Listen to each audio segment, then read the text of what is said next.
जय हिंद प्यारे बच्चों। आई होप सब कुछ अच्छा होगा। प्यारे बच्चों, बहुत बहुत आभार for your continued love and support. Finally आज पेपर आप सभी के सामने 30 और 31वां पेपर, बहुत ही बेहतरीन पेपर। सभी को अपना स्कोर शेयर करना होगा। फाइनली हम उसी सीरीज में आगे बढ़ रहे हैं और ये 30वां पेपर आप सभी के सामने है। सीधे मैं पेपर पर लेकर आपको चल रहा हूं और पहला क्वेश्चन पेपर पर आपके सामने 30वां क्वेश्चन, पहला क्वेश्चन पेपर पर आप सभी के सामने। फटाफट से इसका आंसर मुझे चाहिए। सबसे इनकरेक्ट पार्ट को बताना होगा। Identify the incorrect part. The police has arrested the thief. Police ने चोर को गिरफ्तार कर लिया। Who broke into my house. जिन्होंने मेरे घर में, ब्रोक इनटू मतलब आ गए थे चोरी करने के इरादे से, सेंध मारना। ब्रोक इनटू लास्ट नाइट, पिछली रात को। फटाफट बताओ इसकी एरर क्या है। इंग्लिश में आपको पता होना चाहिए पुलिस को कलेक्टिवली क्या माना गया है। पुलिस का सेंस यहाँ पर कोई एक ऑफिसर की बात नहीं हो रही है, किसी एक पुलिस वाले की नहीं हो रही है। एक एरिया के पुलिस वाले होंगे, एक थाने के पुलिस वाले होंगे, सभी ने मिलकर के क्या किया है, पुलिस को यहाँ कलेक्टिवली यूज़ किया गया है। कलेक्टिवली, कलेक्टिवली का मतलब होता है प्यारे बच्चे, बहुत सारे यहाँ लोगों की बात हो रही है ग्रुप में। पुलिस को एक व्यक्ति का नाम नहीं है और इस केस में ये प्लूरल की तरह यूज़ किया जाएगा और इसलिए यहाँ पर क्या आएगा प्यारे बच्चे, 100% यहाँ पर क्या आएगा, यहाँ पर हैव आएगा। ठीक है, पुलिस के साथ क्या आएगा, हैव आएगा। इंग्लिश में पुलिस सिंगुलर भी होती है, लेकिन जब इसका डिपार्टमेंट की बात हो, जैसे मैं कहूँ पुलिस हमारी सुरक्षा के लिए है, तो उस केस में हम कहेंगे द पुलिस, और police is for our safety. Police हमारी सुरक्षा के लिए है, यहाँ सिंगुलर आएगी। लेकिन नॉर्मल केस में कलेक्टिवली यूज में, प्लूरल के सेंस में यूज हुई है, बहुत सारे पुलिस वाले हैं, इसलिए यहाँ आने वाली जो वर्ब होगी वो क्या होगी, वो हैव होगी और यहाँ हैज दिया गया है। ए पार्ट में गलती है, A is the right answer.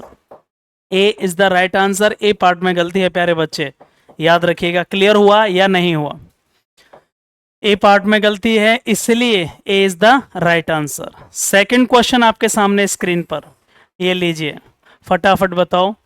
Second question, fill in the blanks. According to the weather, according to the weather, weather मतलब क्या, वेदर की यहाँ आगे बताना है। It is going to be cloudy, आज बादल होने वाले हैं। वेदर की क्या होती है जिससे कि आज पता चल रहा है कि आज बादल होने वाले हैं, एक वर्ड में क्या बोलते हैं? क्या वेदर अनाउंसमेंट होता है? सुना तो नहीं है लेकिन देख लेते हैं। क्या वेदर इंडिकेशन होता है? कोई संकेत होता है, वेदर संकेत होता है, कोई वेदर इंडिकेशन होता है। वेदर कोई प्रिडिक्शन होती है, प्रिडिक्शन कह सकते हो लेकिन प्रॉपर वर्ड नहीं है। वेदर के साथ आने वाला वर्ड आपने सुना होगा, आज मौसम की भविष्यवाणी होनी है, वेदर फोरकास्टिंग। एक बिल्कुल प्रॉपर वर्ड है, लिख लो। जब कभी वर्ड वेदर आएगा उसके साथ हमें भविष्यवाणी करनी होगी, मौसम की भविष्यवाणी, उसके लिए वेदर फोरकास्ट आता है। According to the weather forecast, it is going to be cloudy today. आज वेदर फोरकास्टिंग या वेदर फोरकास्ट, ठीक है, याद रखिएगा। सही आंसर क्या होगा, D is the right answer.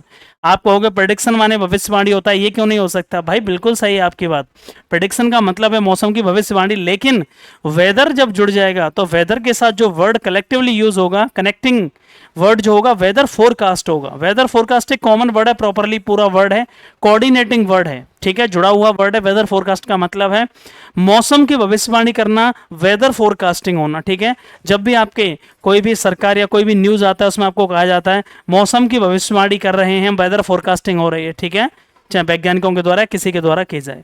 So weather forecasting is the right answer. उसका मतलब यह to predict about the weather.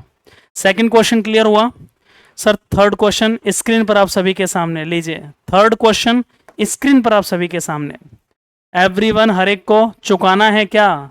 जो जैसा वो करेगा, जैसे वो कर्म करेगा, डीड्स मतलब कर्म होते हैं उसके, ठीक है, टास्क। जैसे कोई काम कर रहा है उसको वैसा ही सबको चुकाना पड़ेगा। अच्छे कर्म करोगे तो अच्छा होना है, बुरे कर्म करोगे तो बुरा फल मिलेगा आपको। मतलब जो जैसा कर रहा है उसको वैसा चुकाना पड़ेगा। याद रखना, उसे अपने कर्मों की कीमत चुकानी पड़ेगी।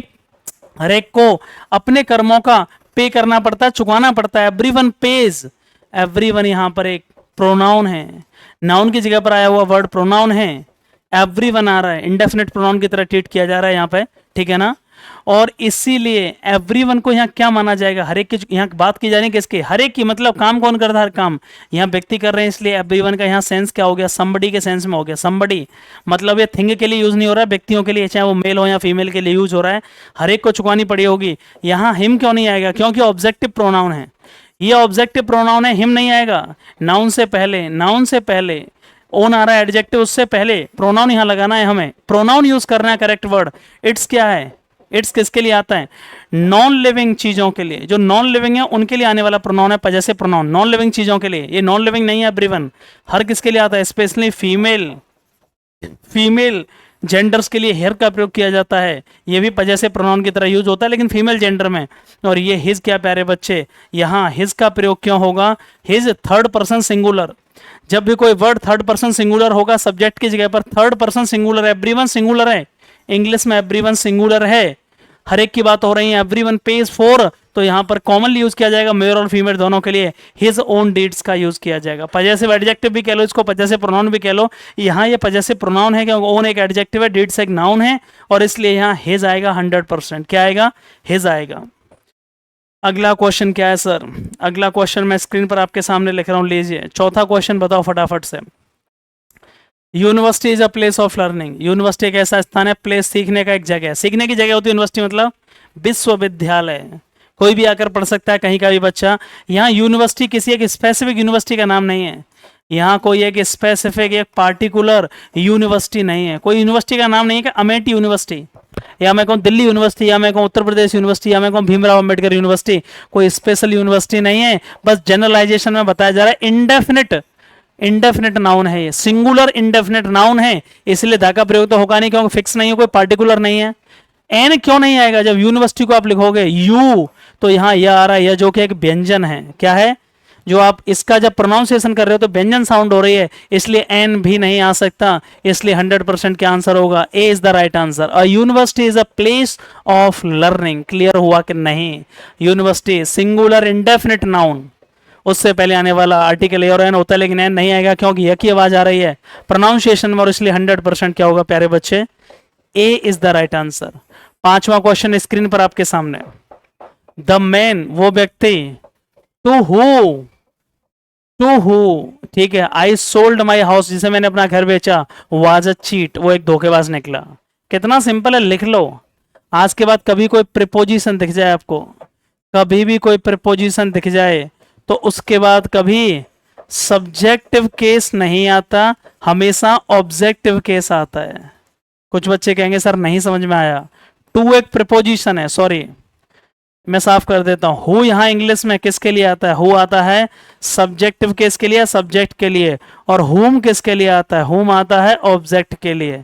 कभी भी आज के बाद लिख लो इंग्लिश में, टू आ रहा है प्रीपोजिशन की तरह यूज हुआ है, टू एक प्रीपोजिशन है, कई बार इन्फिनेटिव की तरह यूज होता है, यदि टू प्रीपोजिशन की तरह यूज हुआ है और यहां पर यदि हु आ रहा है तो क्या ये आ सकता है?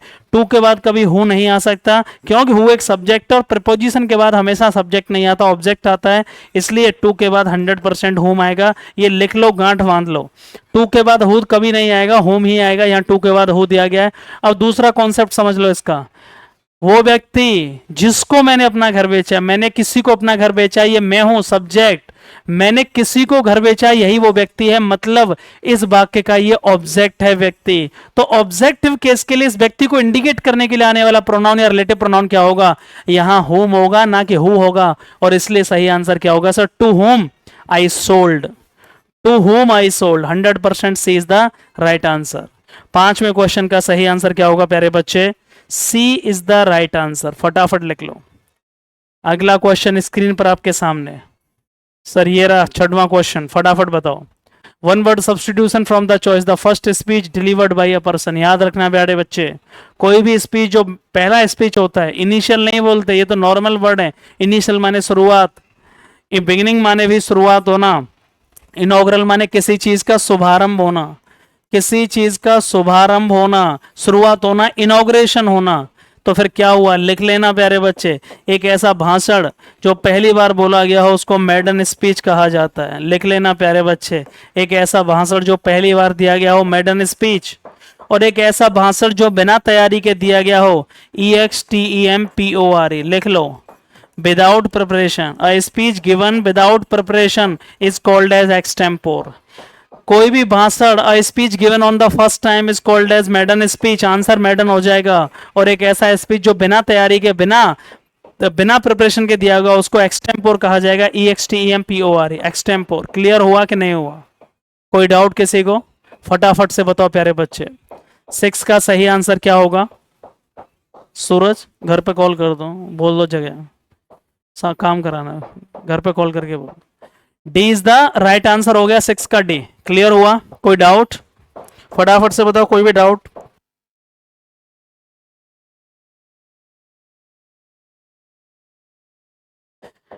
D is the right answer हो गया। आवाज आ रही है सर? चेक करिए एक बार। क्लियर है? चलिए आगे बढ़ते हैं भाई। छठवां क्वेश्चन स्क्रीन पर खत्म होता है जिसका आंसर डी है। सर अगला क्वेश्चन लीजिए। सातवां क्वेश्चन स्क्रीन पर आपके सामने है। पेपर का लेवल मॉडरेट है, मतलब ना टफ कहेंगे ना आसान कहेंगे। सर अब्दुल, ठीक है, एक डॉक्टर बनना चाहता है। डॉक्टर चाहता है या कभी भी आपके अंदर कोई भी हैबिट दिखाई जाए कि आप क्या करना चाहते हो लाइफ में, या कभी भी आपकी कोई भी आपकी वो दिखाया जाए कि आप करना क्या चाहते हो, एम्बिशन दिखाई जाए आपके यहाँ, एम्बिशन प्रकट हो रही है, महत्वाकांक्षा बताई जा रही है। तो महत्वाकांक्षा कभी पास्ट और फ्यूचर में नहीं बताई जाती, सिंपल प्रेजेंट में बताई जाते हैं। आपसे पूछा जाए आप लाइफ में क्या करना चाहते हो, हमेशा प्रेजेंट इंडेफिनिट में, सिंपल पास्ट सिंपल प्रेजेंट में कही जाती हैं। Abdul wants to be a doctor. जब भी कोई हैबिट, कोई भी एम्बिशन, कोई भी आपका शौक वगैरह जो भी होता है वो हमेशा प्रेजेंट में बताया जाता है, ना कि पास्ट या फ्यूचर में या कंटिन्यूस में। इसलिए सी भी गलत है, बी गलत है, डी गलत है, हमेशा प्रेजेंट इंडेफिनिट और सिंपल प्रेजेंट। सर अगला क्वेश्चन क्या है? आठवां क्वेश्चन स्क्रीन पर आपके सामने, ठीक है, आठवां क्वेश्चन स्क्रीन पर आपके सामने। उल्टा बताना है, अपोजिट, एंटोनिम्स। एब्स्टेन का उल्टा बताना है। एब्स्टेन एक वर्ब है प्यारे बच्चे, और एब्स्टेन का उल्टा बताओ जल्दी। एब्स्टेन एक वर्ब है और एब्स्टेन का उल्टा बताना है, ठीक है। एब्स्टेन किसे कहते हैं? किसी चीज से दूर रहना, लिख लेना। एब्स्टेन के साथ फ्रॉम आता है प्रीपोजिशन, से परहेज करना, परहेज करना। जैसे आप स्मोकिंग करते थे, मान लो आपने छोड़ दिया, तो आप कहोगे completely I am abstaining from smoking, अब मैं स्मोकिंग नहीं करता, उससे दूर रहता हूं। एब्स्टेन माने किसी चीज से दूर रहना, उसमें लिप्त ना रहना। समझो मैं क्या कह रहा हूं? एब्स्टेन माने दूर रहना, किसी चीज से परहेज करना, रिफ्रेन फ्रॉम। एब्स्टेन के साथ फ्रॉम आती है, ठीक है ना। Abstain from doing something enjoyable but harmful, ऐसी चीज से दूर रहना। समझना मैं क्या कह रहा हूं? जो आप, जिसके लिए आप इंजॉयबल तो थी वो आपके लिए, जैसे आप स्मोकिंग करते हो, आपको अच्छी लगती है इसलिए आप करते हो, लेकिन अब आप हार्मफुल है, नुकसानदायक है, और इसलिए अब आप उसे दूर हट गए हो। नुकसानदायक है इसलिए अब आपसे क्या हो गए? रिफ्रेन फ्रॉम हो गए। रिफ्रेन फ्रॉम माने से दूर होना, से अलग होना। एब्स्टेन का उल्टा बताना, इसमें किसी चीज से आप दूर हट जाते हो। इंडल्ज में आप किसी चीज से मिल जाते हो, घुल जाते हो, यही आंसर हो गया उसका उल्टा। इंडल्ज में क्या हो जाते हो? आप लिप्त हो जाते हो, लिख लेना, लिप्त होना। इंडल्ज माने लिप्त होना, उस चीज का एंजॉय करना, चाहे वो हार्मफुल हो या लाभदायक हो, आप उसी चीज में लिप्त हो, उसको इंडल्ज कहा जाता है, ठीक है। To enjoy the pleasure of something, चाहे वो वॉट एवर ही, और इट मे बी हार्मफुल और हार्मलेस, चाहे वो कुछ भी हो, ठीक है, उसको क्या कहा जाएगा भाई? एब्स्टेन किसे कहते हैं? किसी चीज से दूर रहना। मैंने स्मोकिंग छोड़ दी और मैं स्मोकिंग अभी लिप्त हूं उसमें, उसे इंडल्ज कहते हैं, मैं इस काम में लिप्त हूं, ठीक है। डिसमिस माने क्या कहते हैं? सारे अधिकार छीन लेना। डिसमिस कर दिया, नौकरी से हटा देना, रिमूव कर देना, उसे भगा देना। डिसमिस का मतलब ही क्या होता है आपको पता होना चाहिए। डिसमिस का मतलब होता है चीजों को भाई कह दो कि आप जाओ, आपके अधिकार छीन लेना, किसी के अधिकार छीन लेना, सेवा समाप्त कर देना। अक्वायर माने प्राप्त करना, आपको पता होगा, आपने जो प्राप्त किया, अचीव किया है, उसी को अक्वायर कहा जाता है। अचीव करना, ऑब्टेन करना। रिपेल किसे कहते हैं? प्रतिकर्षण। रिपेल तो सुना ही होगा आपने, रिपल्सन फोर्स होता है, ठीक है। Repulsion force, to attack back, किसी को सेम वापसी दबाव से, वापसी फोर्स से किसी पर अटैक करना, उसको क्या कहते हैं? रिपेल कहा जाता है। टू अटैक बैक, और या फिर किसी से बदला लेना, प्रतिकर्षण करना, किसी से दूरी बनाए रखना, रिपेल करना, ठीक है, उसी को कहा जाएगा। अगला क्वेश्चन, नौवां क्वेश्चन, इसका आंसर क्या हुआ आठवें का? ए। सिनोनिम समानार्थी बताना है। ब्रिलियंस, ब्रिलियंस माने क्या होती है बताइए? ब्रिलियंस किसे कहते हैं? ब्रिलियंस किसे कहा जाता है? आपके अंदर जो बुद्धि का लेवल, इंटेलेक्चुअल लेवल है, वो बहुत हाई है, मतलब बुद्धिमत्ता। हिंदी में आपने सुना होगा वो बंदा बहुत ही ब्रिलियंट है। ब्रिलियंट एक एडजेक्टिव है, ब्रिलियंस एक नाउन है, और इसको कहा जाता है बुद्धिमत्ता। बुद्धिमत्ता, बुद्धि से जो तेज हो, तो बहुत ही ज्यादा कुशाग्र बुद्धि का हो, बहुत ही होशियार, बहुत ही दिमाग वाला, बहुत ही जीनियस, आप कह सकते हो। कार्टर आंसर होगा इसका। कार्टर क्यों नहीं होगा? जो गाड़ी को चलाने वाला, person who drives a cart, उसको कार्टर कहते हैं। बैलगाड़ी को चलाने वाले को कार्टर कहा जाता है। A person who drive a car, cart, उसको कार्टर कहते हैं। ग्लूम माने अंधेरा, बहुत ही सैड फीलिंग हो, आपकी सैड फीलिंग हो रही है मन में, ठीक है, उसको कहते हैं ग्लूमी, बहुत ही डूबा हुआ, उदास कह लो आप इसको, ग्लूम माने उदास, उदास होना, ग्लूमी। जीनियस कहते हैं सर बहुत ही विद्वान, SCHOLAR, स्कॉलर, विद्वान। स्टुपिडिटी किसे कहते हैं सर? मूर्खता।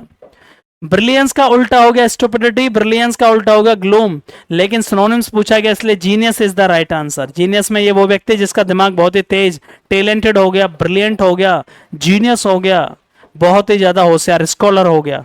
9 में का सही answer B is the right answer. Sir अगला क्वेश्चन स्क्रीन पर आपके सामने लीजिए। सी थैंक्ड विशाल, उसने विशाल को थैंक यू कहा, क्यों? क्योंकि सी कुड रीच द स्टेशन, वो स्टेशन पर समय से पहुंच पाई विशाल की हेल्प से। विशाल ने जो हेल्प करी इसी वजह से वो स्टेशन पर समय से पहुंच पाई। थैंक समबडी फॉर समथिंग, आपने कहावत सुनी होगी,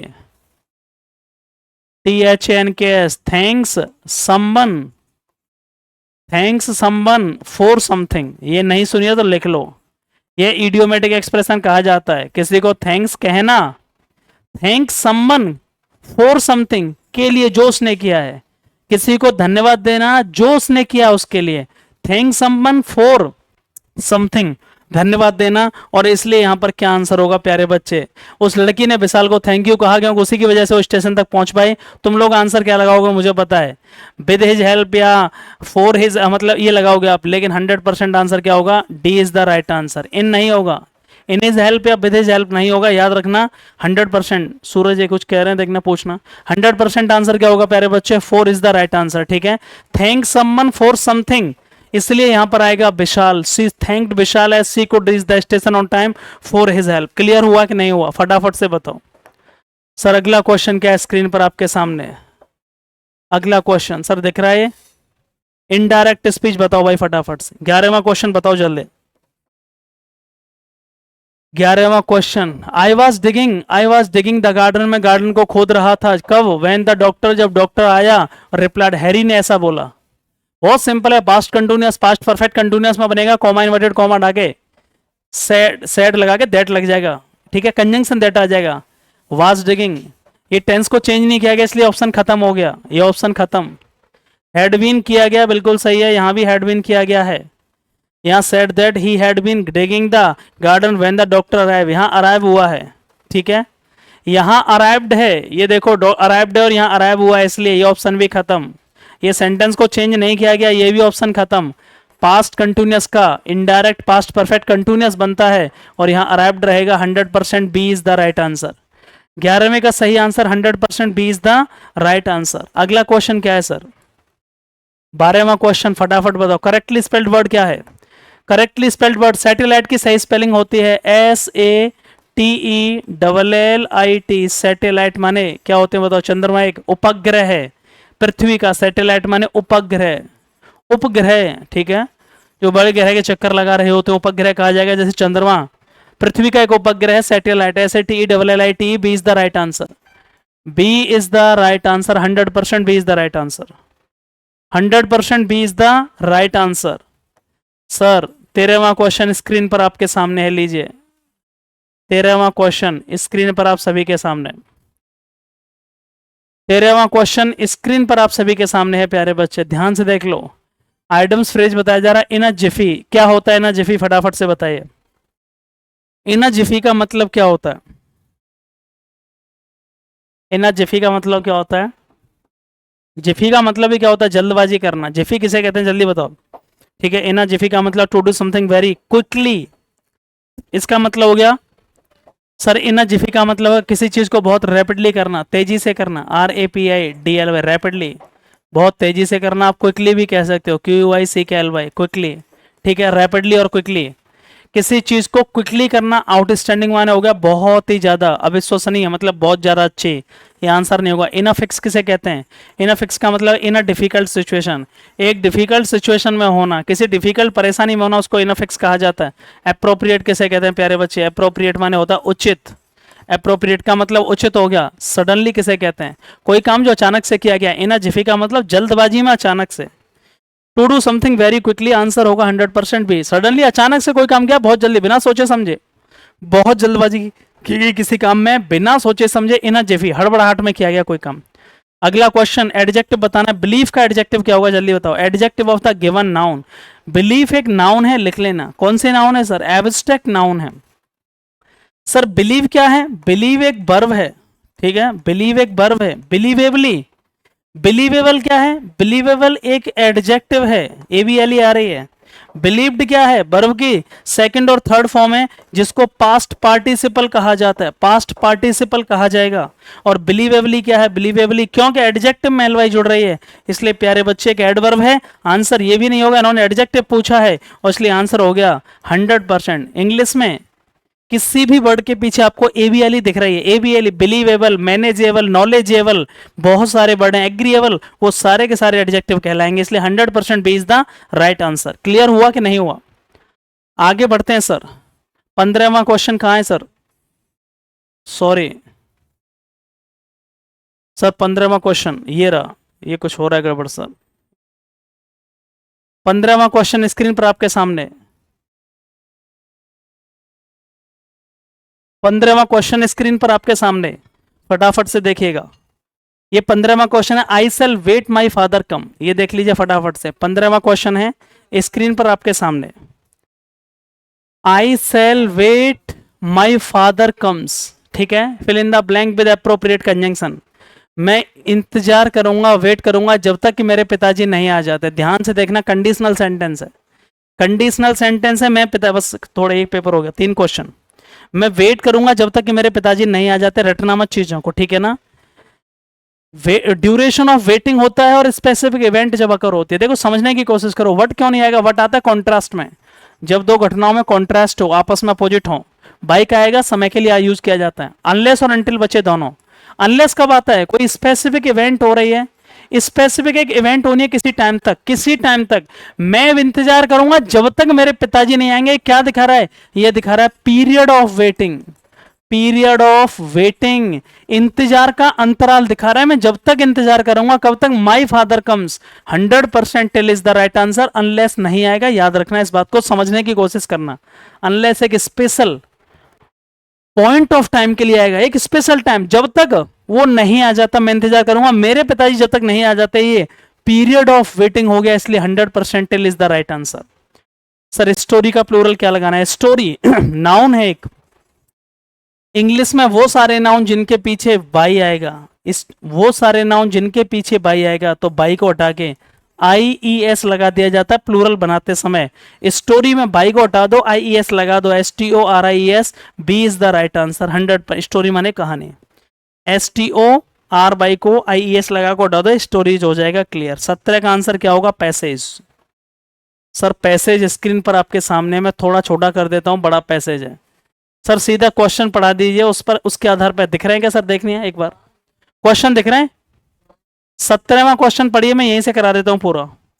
हाउ डिड, सबसे पहला क्वेश्चन क्या, यही है ना, देख लीजिए। 17वां क्वेश्चन पढ़िए फटाफट से, और ये पैसेज भी आपके सामने हो जाएगा। 17 और 18 क्वेश्चनों के आंसर दो, 17 और 18 क्वेश्चनों के आंसर दीजिए sir. How did putting up signs of a success in America help mister Rock. कैसे put up sign of a success, उसकी सफलता में, इन अमेरिका में जो उसकी सफलता, हेल्प मिस्टर रॉक ने कैसे सहायता करी, कैसे उसकी सहायता करी। मैकडोनाल्ड के ऊपर पूरा पैसेज आप पढ़ोगे तो समझ में आ जाएगा। मैकडोनाल्ड जो भी आज उसकी पूरे दुनिया में ब्रांच चल रही है, ठीक है, तो कैसे सहायता करी उसकी मिस्टर रॉक ने, तो मैं आपको ये बता देता हूँ, ठीक है। यहां से एक बार पढ़ना शुरू करेंगे, आप पूरा समझेंगे। Once upon a time a businessman name Ray Rock discovered a restaurant served just 4 things, Hamburgers, French fries और milk shakes and Coca-Cola, but it was clean and inexpensive. And then the service was quick. Mr. Rock liked it so much that he paid the brothers so that he could use their idea and their name. Mr. McDonald का नाम दिया, beef, big business and fast serving. Americans ने उसको क्या किया, जब उस पर खाने आए खाना, तो अमेरिकन्स ने कैसे हेल्प करी। क्या लोगों ने could work in the outlet, काम किया कि वीक तक काम नहीं किया। क्या could people apply for job के लिए अप्लाई कर सकते थे, इस तरह से हेल्प करी मिस्टर रॉक ने लोगों की। ठीक है, अमेरिका में, या फिर childrens would visit the outlet, वहाँ चिल्ड्रन ज़्यादा आने लगे थे, या अमेरिकन ने इनकरेज किया हिम और बाई मोर हम्बरबर्ग, सबसे ज़्यादा क्या बेचे गए सबसे पहले मिस्टर रॉक की दुकान पर? हमबर्जर्स, ठीक है ना, हमबर्जर सबसे ज़्यादा बेचे गए। क्या क्या मिलता था? हमबर्जर्स हो गया, फ्रेंच फ्राइज हो गए, मिल्क शेक हो गया, कोका कोला हो गया, इनके लिए वो सबसे ज़्यादा पॉपुलर था। सबसे बड़ी बात और सबसे ज़्यादा पॉपुलर वो किसके लिए था? यहाँ लिखा हुआ है, so knock knew Americans like success so he put sign saying how many millions of, ठीक है, यार आप इसको ऊपर थोड़ा सा देखेंगे, how many millions of mister McDonald hamburgers people had bought, कितने खरीदे in just 4 years, the number of 100 million हो गया ये। इसका मतलब सबसे बड़ी हेल्प किसने करी? लोगों ने इनकरेज किया। 17 का आंसर डी हो गया प्यारे बच्चे। लोगों ने हम्बर्गर को इतना ज्यादा खरीदा, इतना ज्यादा खरीदा कि लोगों ने बहुत पसंद किया। What made the restaurant popular, restaurant को किसने पॉपुलर बना दिया? क्योंकि क्लीन रहता था और ज्यादा खर्चीला नहीं था। टू ब्रदर्स के द्वारा खरीदा था इसलिए नहीं था, इंग्रेडिएंट्स अच्छे, बात जेन्युइन थे, ऐसा भी नहीं सर्वर काइंड थे, नहीं, क्योंकि क्लीन रहता था और इनएक्सपेंसिव थे। सारे जो प्रोडक्ट थे वो इनएक्सपेंसिव थे, लिखा हुआ है, but it was clean and inexpensive and the service was quick, इसीलिए पूरा ये पॉपुलर हो गया रेस्टोरेंट, ठीक है, 4 चीजों की वजह से। It was clean and inexpensive हो गया। 19वां क्वेश्चन क्या होगा sir? What is McDonald philosophy, McDonald की फिलोसॉफी क्या थी? उसने यह कहा था कि भैया बस ऊपर दिया गया पैसेज में, ये देख लो उसने क्या कहा था, उसकी फिलोसॉफी समझा देता हूं, ये देख लो, क्वालिटी कंट्रोल, सर्विस क्लीनलीनेस, सफाई एंड चीप प्राइस, और सस्ते दाम रहेंगे, बस ये उसकी क्या थी, ये उसकी फिलोसॉफी थी। लीजिए, आजकल पूरी दुनिया में कोई भी बड़ी चीज इसी से चल रही है, किससे चल रही है वो? क्वालिटी कंट्रोल, सर्विस क्लीनलीनेस और हाई प्राइस, गलत। Quality control, cleanness and cheap price, ठीक है, चल जाएगा। Quality control, service and cheap prices, ये भी ठीक है, क्लीनलीनेस जरूर है। क्वालिटी कंट्रोल, सर्विस, क्लीनलीनेस और cheap price, D is the right answer. इनमें एक चीज नहीं थी, इनमें 3 चीजें थी, इनमें सब कुछ आ गया, D is the right answer. ये कौन सा क्वेश्चन है? 19वां क्वेश्चन है, ठीक है, 19वां क्वेश्चन है, 19 का डी होगा। और who is McDonald's named after, McDonald का नेम किसके ऊपर दिया गया, फटाफट से बताइए। 20वें क्वेश्चन का सही आंसर क्या होगा?